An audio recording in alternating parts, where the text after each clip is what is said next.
Imagine the gloomy corridors at the very heart of the imperial palace, January 41st AD. The emperor, brimming with confidence, strode along, accompanied by a small retinue of guards. He was convinced of his invincibility, almost divinity. Yet, unbeknownst to him, in a mere moment, he would be assaulted by those who had sworn allegiance to him. This tragic episode would forever alter the course of history, the downfall of Gaius Julius Caesar Augustus Germanicus, a man known to history as Caligula. How did the young heir, a favorite of the people and a direct descendant of Germanicus, transform into Rome's most cruel, hated, and ultimately betrayed emperor? His life's journey was a succession of family tragedies, power struggles, an unprecedented religious cult, and a fateful conspiracy that sealed his grim destiny. Today, we will journey through his life, from the military camps where he earned his childhood nickname to the conspiracy that ended his reign. We will examine not only his notorious atrocities, but also the historical context that explains why Rome would forever remember his name. The story of Caligula is not merely a myth of a mad emperor, but a deeply unsettling portrait of how absolute power can corrupt the human psyche.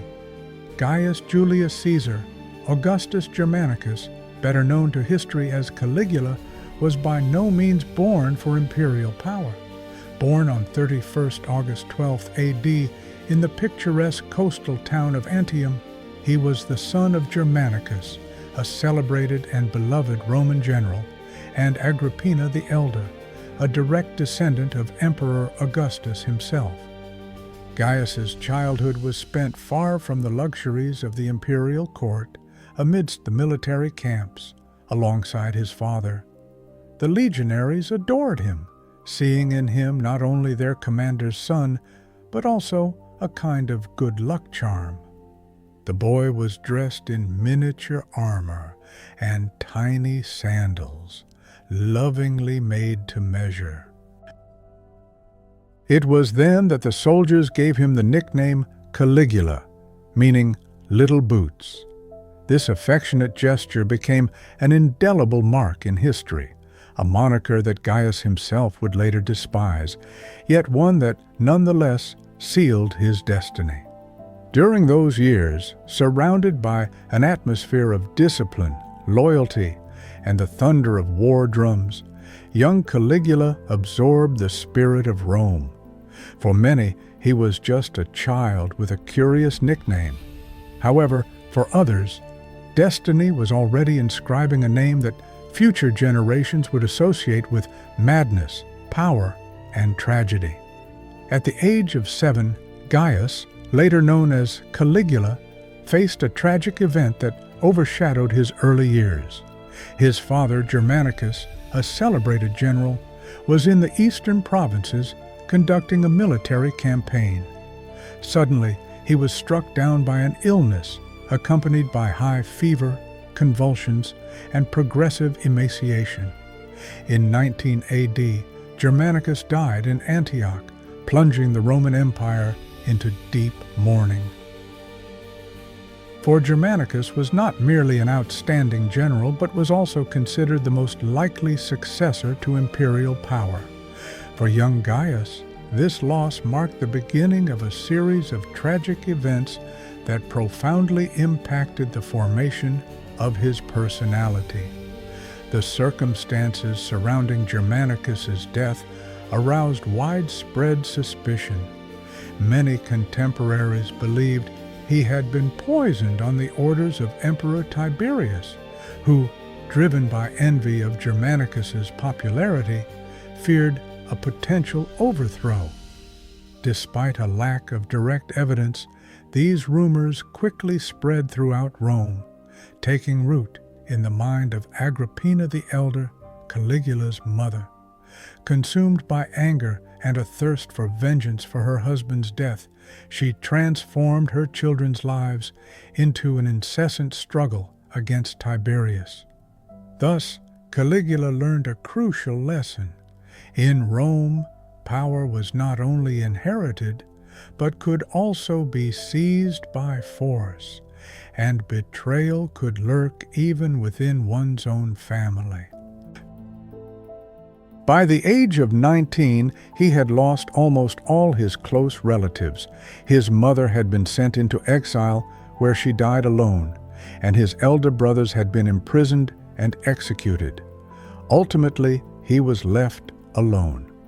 It was at this moment that Emperor Tiberius, whom many held responsible for these misfortunes, made a decision that would forever change the young man's fate: to send him to the island of Capri. Capri, with its luxurious villas, lush gardens, and mild climate, appeared an idyllic retreat. However, behind this facade lay an arena of total control, political intrigue, and boundless power. Emperor Tiberius had transformed the island into his impregnable stronghold, safely hidden from the gaze of the Senate and the Roman people, where his word became undeniable law. It was here, in this atmosphere, that Caligula's character was forged. He learned that power rested not only on the strength of arms, but also on the ability to inspire fear, to manipulate skillfully, and to wear a mask. While many succumbed to the oppressive atmosphere of Capri, he managed to adapt. Concealing his true intentions behind a hypocritical smile, Caligula earned Tiberius's favor. Once the old emperor uttered a phrase full of ominous foreboding: "I am raising a viper for the Roman people." And he was right. On Capri, Caligula inherited more than just the imperial throne. He learned that power was a cruel game in which human dignity became a mere bargaining chip. On 16th of March 37th AD, Tiberius died at his villa on Capri. Rumors circulated that Caligula might have hastened the emperor's demise, though no evidence was ever found to substantiate this. Be that as it may, at the age of 24, the young heir became the new ruler of the Roman Empire. The news of Caligula's ascension to the Roman throne sparked an unprecedented wave of jubilation, unlike anything seen for many years. The Roman people, weary from a period of brutal repression and widespread suspicion under Tiberius's rule, saw in the young emperor a bright hope for change. Caligula, charming and energetic, was a descendant of the beloved Germanicus and seemed to embody the revival of the former glory of the Augustan era. At the moment of his triumphal entry into Rome, the city streets were overflowing with cheering citizens. Countless crowds greeted him with ecstatic shouts, proclaiming, "Our young man, our guiding star." Even battle-hardened veterans of his father's legions could not hold back tears, watching the son of the renowned general take the helm of the empire. It seemed that Rome was experiencing a second birth, and in the first months of his reign, Caligula appeared to fully justify the expectations placed upon him. He granted pardons to political prisoners, returned unlawfully seized lands to their former owners, staged lavish spectacles to entertain the public, and generously bestowed monetary bonuses upon the soldiers. The people rediscovered joy, senators applauded his every decision, and contemporary historians described him as an exemplary ruler. However, this radiant image was merely a carefully constructed facade. Behind the mask of popularity lurked a man deeply scarred by life's circumstances and consumed by suspicion. And very soon, Rome would realize with horror that the man who had ascended the imperial throne was not at all who he had initially appeared to be. However, the initial rays of glory were soon overshadowed by ominous signs. Caligula began to elevate the role of his sisters, Agrippina the Younger, Drusilla, and Livilla, to an unprecedented degree. He issued a decree mandating the inclusion of their names in the official oath of the empire. Henceforth, every Roman citizen had to swear allegiance not only to the emperor, but also to his sisters. Coins bearing their images began to be minted in their honor, a privilege usually reserved solely for goddesses. During feasts, he would assign each of them the most honorable seat, relegating his own wife to a secondary position. To many, these actions seemed mere eccentricities of a spoiled monarch, yet behind them lay a clear political strategy. Caligula audaciously trampled upon the most sacred tenets of Roman society.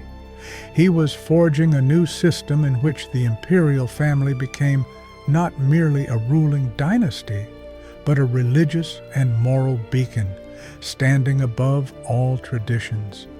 Soon, unsettling rumors began to circulate through the Senate and palace corridors.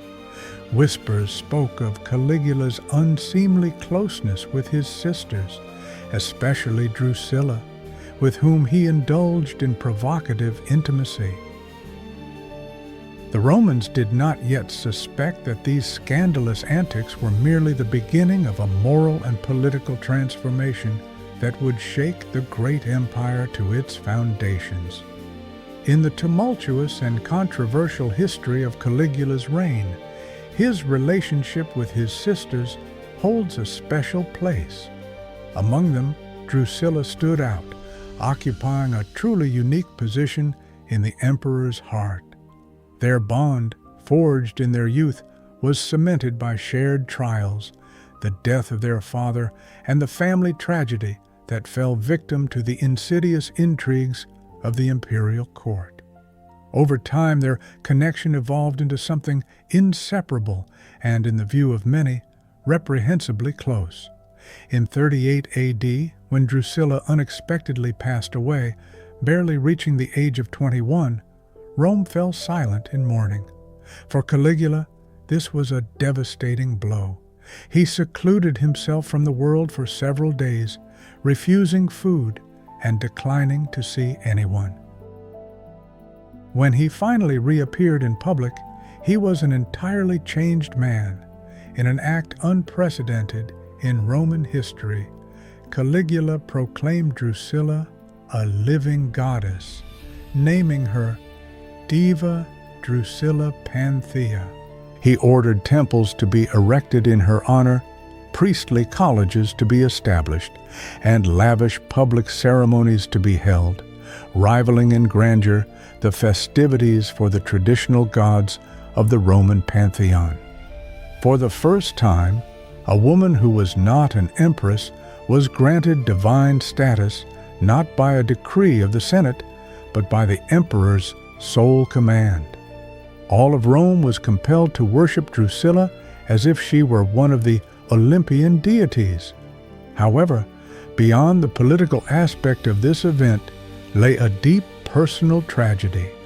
Caligula's insane obsession with his sister transcended the bounds of human understanding and rationality.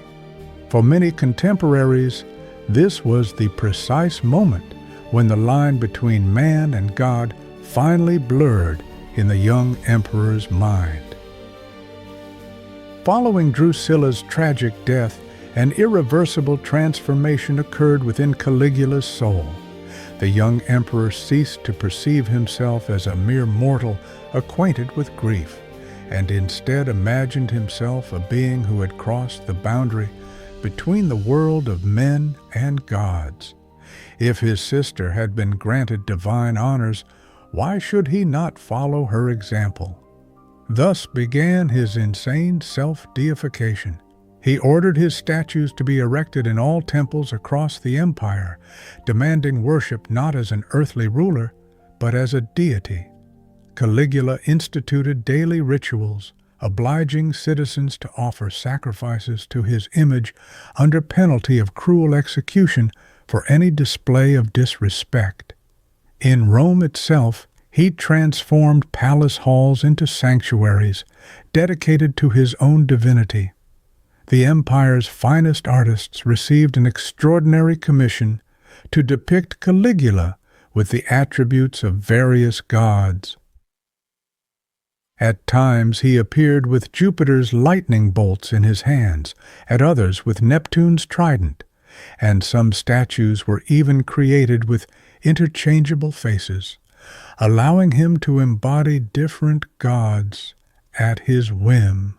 However, the greatest danger was not the ostentatious luxury, but the logic permeating his insane ideas. Caligula asserted that, as a god, he was not bound by human laws or Roman moral principles. Religion, politics, and daily life were to submit to his boundless will. Romans began to realize that the emperor, whom they had once greeted with jubilation, now claimed a place among the gods and was prepared to declare any doubt in his divine status as heresy. In 39 AD, Emperor Caligula, driven by a desire to astound the world, conceived an action that defied common sense. He ordered the construction of a colossal floating bridge intended to connect the picturesque Bay of Baiae with the bustling port of Puteoli. The audacious plan involved creating an artificial crossing over 3 kilometers long directly across the sea waves. Dozens of ships were brought together and securely fastened with anchors, forming a gigantic pontoon. Sturdy planks were laid across this unstable platform, covered with sand, and even watchtowers were erected, simulating a real Roman road laid across the water's surface. For 2 consecutive days, Caligula, clad in the gleaming armor of Alexander the Great himself, rode on horseback and triumphantly crossed this bridge, accompanied by cheering troops and formidable war chariots. All of Rome stood in amazement. Some marveled at the unprecedented grandeur of the spectacle, while others whispered about the emperor's insane eccentricity. Historical chronicles assert that this ambitious project demanded colossal financial outlays and held purely symbolic significance. Caligula sought to demonstrate that nothing, not even the raging sea, could halt his omnipotent will. For the narcissistic emperor, this served as irrefutable proof that his power could rival the divine. For the Roman people and the Senate, however, this extravagant gesture served as an alarming signal, confirming that the young ruler was prepared to recklessly sacrifice the welfare and stability of the state to satisfy his exorbitant ego. The bridge at Baiae proved to be not merely a whimsical architectural caprice, but an ominous portent of the megalomania that was inexorably beginning to consume Caligula, foreshadowing dark times for the Roman Empire. While Rome gossiped about his extravagant antics, the eastern provinces of the empire faced even more serious problems brought about by Caligula's rule. In 38 AD, Alexandria, a multicultural hub where Greeks, Egyptians, and one of the largest Jewish communities in the Mediterranean lived side by side, was engulfed in unrest. Conflicts between Greeks and Jews were particularly brutal, and when news of this reached the emperor, Caligula made a decision that only added fuel to the fire. He ordered his statue to be erected in the very heart of the temple in Jerusalem. For the Jewish people, this was tantamount to desecrating a holy site. The temple, according to their faith, could be dedicated solely to the one God, and the imposition of an imperial idol was considered the gravest sacrilege. Ancient historians, such as Philo of Alexandria and Josephus, attest that this edict provoked a diplomatic crisis of colossal proportions. Petronius, the prefect of Syria, even suspended the installation of the statue, striving to prevent mass uprisings in Judea. Tensions reached such a pitch that the empire briefly faced the threat of a full-scale rebellion. Although the ambitious plan to install the statue was never carried out, this incident served as an alarming signal, demonstrating that Caligula's self-proclaimed divinity was no longer a purely internal Roman affair. His maniacal pursuit of grandeur posed a serious threat to the precarious religious and political balance throughout the eastern Mediterranean. The initial jubilation gave way to bitter disappointment, as within a few years Caligula had squandered the colossal fortune inherited from Tiberius on unrestrained feasts, lavish spectacles, and grandiose construction projects. To maintain his extravagant lifestyle, he introduced new, unbearable taxes and began ruthlessly confiscating the property of senators and members of noble families.